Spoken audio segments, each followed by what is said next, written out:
Good day, folks. Once again here, thank you guys for those who are watching my videos. I always hit you with something that is quite recommendable. It's so hot out here today. I had to wear my African braids.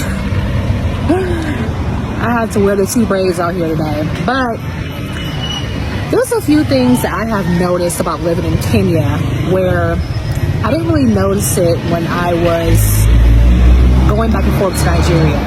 And that is, like, literally, people here don't fucking care about foreigners. Like, you are a nobody to them. They don't look at you like, honestly, when you're outside and everything, they don't come up to you. They don't ask you for money. They don't extort money from you. They don't look at you like you're a foreigner. They look at you like you're a regular ass human being. Literally. And I like that living here. I really do.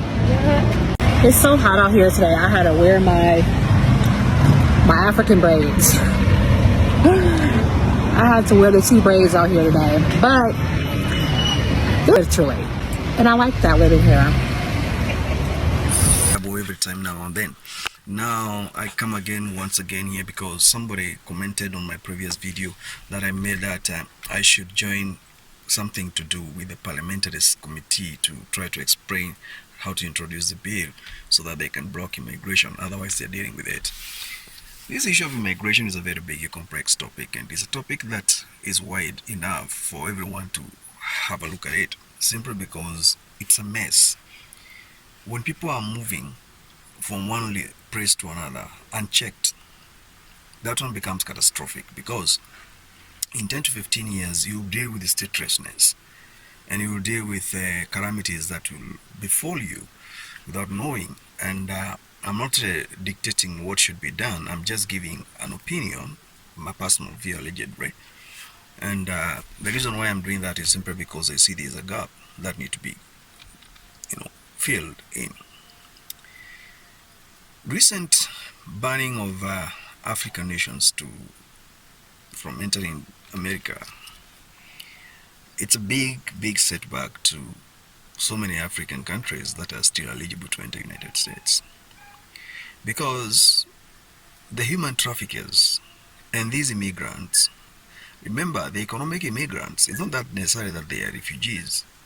They will have a way out to look for international organizations where they're going to declare their statelessness, and they will be issued with refugee status. And from there, the project of going to US or to Western Europe will keep on going back to the system. So it's historical to note that the current White House administration stopped caravan of migrants from entering America from Mexico in history for the last 40 years, which is recommendable because everybody must protect his country. So what president is doing is to protect his country, is to protect, even you, when people invade you, even in your own residence, what do? You protect yourself. You arm yourself, irrespective of whichever way, because you want to get out of something. Some situation here happens to this situation, and we cannot say that is wrong. Even South Africa is one of the most invaded country, and it is one of the country where everybody can do anything. The problem you see in Minnesota right now as we speak, it originated from Kenya. Kenya is the main corporate gateway. It compromised on vetting, it compromised on checking the competency, the origin of the people who claim to be refugees. It compromised on nationalization. It compromised on birthright. It compromised on so many things. And then the United Nations officials and other, like IOM and USAID officials, colluded to give these people credible green right to go to America and destroy America the way they have destroyed America. So corruption hits back, and it's high time that the American current administration, if it's going to win against deporting the Somalians, then it's going to win war on immigration. Because what they have done in Minnesota. Right, recently, allegedly, or on point of confession, a lady said, I defrauded Minnesota government $14 million, and I had that money cash. You just wonder. Such a high profile confession. I have 14 million. She poured it out. She said she has $14 million. If you look critically, that money cannot be invested far from Somali community, because right now in Mogadishu you cannot invest. There's no government there. So where will that money go? It will be invested in Kenya. Kenya, Uganda, and South Africa are the great beneficiaries of these Somali floods from the United States. Whether the FBI will pick this or not, I don't care, but that is a fact. We have even seen the county government going and the federal judges going, to infringe charges on these people because they have committed fraud. No wonder Somalians, early 2000 to 2005, 2010, now explosion came during the Biden administration. They have rooted completely in Minnesota and other cities. We are not saying that all are bad, but majority, definitely that is the way to go.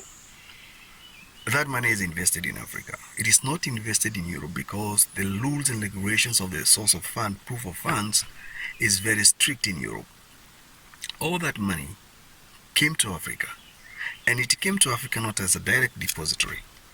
No, that money was invested as through charitable institutions, through non-governmental organizations registered in America by American citizens, and working in Africa, cooking documents and doing all kind of things in order for them to be able to invest that money in Kenya.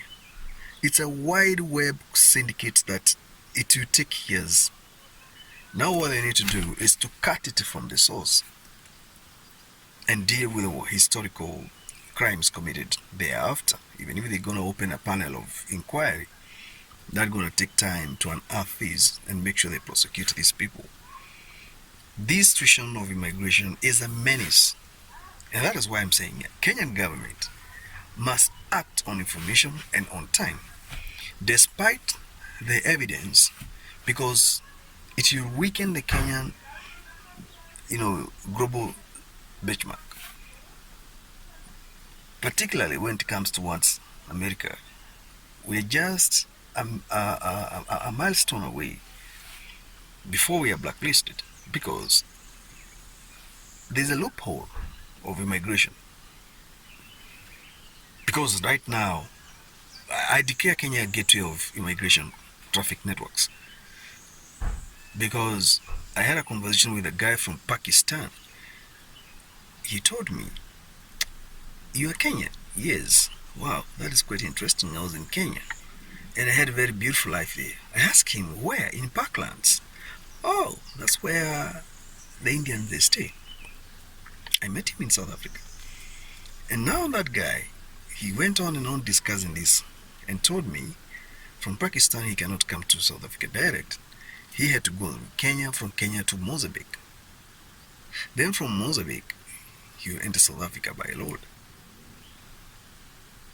because corruption is there. So you can see the syndicate, the point of contact. I think we need to do something about this as a global community and good global citizens to avoid the future repercussions, and we need to do it now when we still have time. I do believe governments of the world and those countries that are tied to America, they have 40 core integrated data sharing intelligence networks across all the database and structures, and I hope they'll ping down the moles or the people, the masterminds of all these syndicates, because it's overwhelming. It's overwhelming. Anyway, it is good to be a good citizen wherever you are and whatever you're doing. Consider that. Never look back.